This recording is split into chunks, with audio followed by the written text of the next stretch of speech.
ప్రేక్షకులందరికీ నమస్కారం అండి. ఈరోజు మనం ఆంధ్రప్రదేశ్ శ్రీ సత్యసాయి జిల్లా కదిరి పట్టణం నందు నవలక్ష్మీ నరసింహస్వామి క్షేత్రాల్లో విశిష్టత కలిగినటువంటిది, ప్రాముఖ్యత కలిగినటువంటి, ప్రధానత కలిగినటువంటిది. మరి యావత్ భూమండలం మీద ఎక్కడా లేని విధంగా నవలక్ష్మీ నరసింహస్వామి క్షేత్రాల్లో భక్త ప్రహ్లాద సమేత హిరణ్య సంహార లక్ష్మీ నరసింహస్వామి యొక్క అమృతవల్లి తయారు. మరి ఈ ఇరువురు కలుసుకొని మరి శ్రీ చంద్రవృష్ణంలో వచ్చినటువంటి శ్రీమద్ కాద్రి లక్ష్మీ నరసింహస్వామి యొక్క బ్రహ్మోత్సవాలు అంగరంగ వైభవంగా మరి జరుగుతున్నటువంటిది మనకు తెలుసు. మరి ఈ బ్రహ్మోత్సవాల్లో భాగంగా ప్రధానమైనటువంటి ఘట్టాలు మరి నిన్న మనకి కదిరి పౌర్ణమి. కదిరి పూర్ణం అంటానే మరి స్వామి వారిని కొలిచేటువంటి భక్తాదులు, లక్షలాది మంది భక్తాదులు ఉపవాస దీక్షతో, కఠోర దీక్షతో స్వామివారిని కొలుస్తూ మరి ఆ రోజంతా కూడా ఒక్క పొద్దు ఉండి స్వామివారిని దర్శించుకొని టెంకాయ కొట్టిన తర్వాత మరి తదుపరి వారి ఉపవాస దీక్ష విరమించేటువంటిది. మరి ఈ యొక్క 15 రోజులు కూడా కదిరి ప్రాంతంలో ఉన్నటువంటి వారు ఎవరు కూడా పెళ్లిళ్ళు చేసుకోరు. మరి అలాగే స్వామికి కంకణోద్ధారణ జరిగింది కాబట్టి ఎదురు పెళ్లి కొడుకుగా ఎవరు నిలిచారు అంటే ఆ భక్తి పారవంశం. అలాగే స్వామివారికి సంబంధించినటువంటి ఎవరు కూడా చికెన్, మటన్, నాన్ వెజ్ అనేటువంటిది ఎవరు ముట్టుకోరు. మరి కదిరి ప్రాంతంలో ఉన్నటువంటి స్వామివారి యొక్క కాపులంతా కూడా స్వామివారిని కొలిచేటువంటి వారు అంతా కూడా వాళ్ళ ఇంట్లో జరుగుతున్నటువంటి పండగ వాళ్ళ ఇంటి పండగగా భావిస్తారు ఈ యొక్క 15 రోజులు కూడా. దాంట్లో భాగంగా మరి ప్రధానమైనటువంటి మరి కంకణోద్ధారణ తర్వాత మరి అంకురార్పణ తర్వాత కంకణోద్ధారణ తర్వాత కళ్యాణోత్సవం తర్వాత తొలిగరుడు సేవ, కదిరి పూర్ణం తర్వాత మరి మనం మోహిని ఉత్సవం అనేటువంటిది జరుగుతుంది.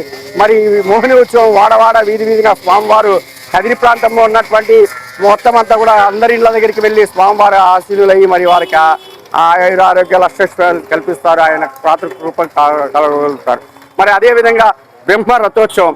ఈ బ్రహ్మ రథోత్సవం మన భారతదేశంలో ఉన్నటువంటి అత్యంత బ్రహ్మరథాలలో మరి శ్రీమద్ కాద్రి లక్ష్మీనరసింహస్వామి బ్రహ్మ రథోత్సవం అనేటువంటిది 3వదిగా పేరు పెక్కాందిగాంచినటువంటిది.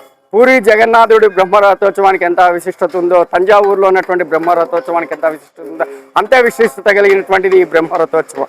మరి ఈ బ్రహ్మ రథోత్సవాన్ని లాగడానికి మరి ఈ ఆధునిక టెక్నాలజీని అందిపుచ్చుకునే హైటెక్ హంగులతో మరి హైడ్రాలిక్ మరి అలాగే స్టీరింగ్ సిస్టంతో, బ్రేక్ సిస్టంతో అనేకమైనటువంటి రథాలు ఉన్నాయి. కానీ మనుషుల యొక్క, మానవుని యొక్క మరి సహసిద్ధంగా తను ఆచరించేటువంటి ఆ తెడ్లతో, ఆ ముద్దులతో, ఆ ఒక్క తేరు మోకులతో స్వామి నమో నారసింహ అని ఈ రథాన్ని లాగడము. అటువైపు ఇటువైపు స్వామికి సంబంధించినటువంటి కాపులంతా కూడా ఉండి ఈ తెడ్లతో ఆ తెడ్లే స్టీరింగ్గా భావిస్తారు. మరి చక్రాల కింద కూడా ఈ బ్రహ్మ రథోత్సవం సంబంధించి బ్రహ్మ రథోత్సవ చక్రాల కింద కూడా అనేక మంది ఉండి తెడ్లతోనే స్టీరింగ్ టైప్ మొత్తం అవతల తెడ్లు వేస్తూ స్వామివారి వెనక వైపు మరి కదిరి చుట్టుపక్కల ఉన్నటువంటి గ్రామస్తులందరూ కూడా మరి వచ్చి ఆ యొక్క ముద్దులు వేసి మానవుని యొక్క ఏదైతే మేధస్సుతో ఆ యొక్క బ్రహ్మ రథోత్సవాన్ని లాగడం అనేటువంటిది కొన్ని వందల సంవత్సరాల నుండి కదిరి ప్రాంతం ఆనవాయితీ వస్తుంది. దాంట్లో భాగంగా మరి శ్రీమద్ కాద్రి లక్ష్మీనరసింహస్వామి యొక్క బ్రహ్మ రథోత్సవము తాత్కాలిక మరమ్మతులు జరుగుతున్నాయి. మరి కుడివైపు ఉన్నటువంటి రథచక్రాలు 2 కూడా చాలా దెబ్బతిన్నాయి. ఆ రథచక్రాలను కూడా అంతా కూడా మరి ఇక్కడ ఉన్నటువంటి స్వామివారు సేవకులందరూ కూడా సిద్ధం చేస్తున్నటువంటిది మనం చూడవచ్చు. మరి ఈ యొక్క బ్రహ్మ రథోత్సవానికి చాలా దగ్గర రోజులు ఉన్నాయి కాబట్టి బ్రహ్మ రథోత్సవానికి పూర్తిగా మరి తాత్కాలికమైనటువంటి ఈ బ్రహ్మరథానికి సంబంధించినటువంటిది మరి బ్రహ్మ అంటే మనకి కుడివైపు ఉన్నటువంటి ప్రధానమైనటువంటి రథచక్రాలని సిద్ధం చేస్తున్నటువంటి స్వామివారి శ్రీమద్ కాద్రి లక్ష్మీనరసింహస్వామి వారి యొక్క సేవకులు.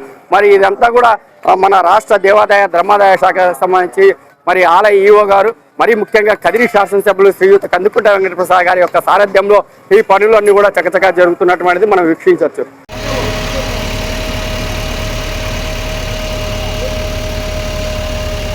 కొంచెం పెట్టుకుంటా బానా.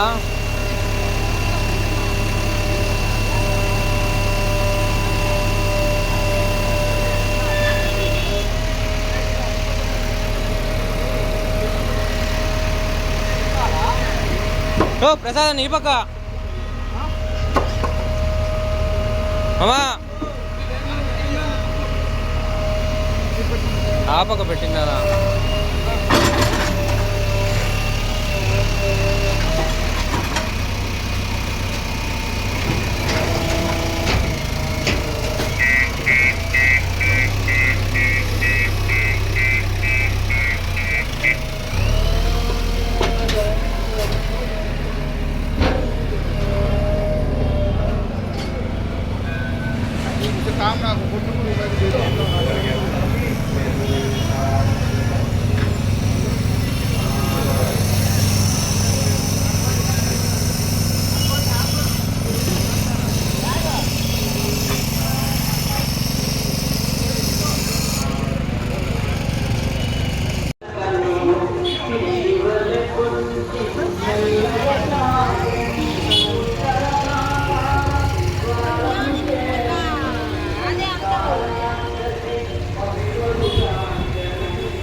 ఉన్నాడు.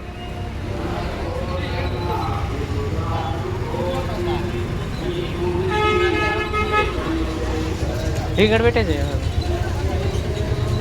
వాళ్ళు దింపుతా ఉన్నారు. అది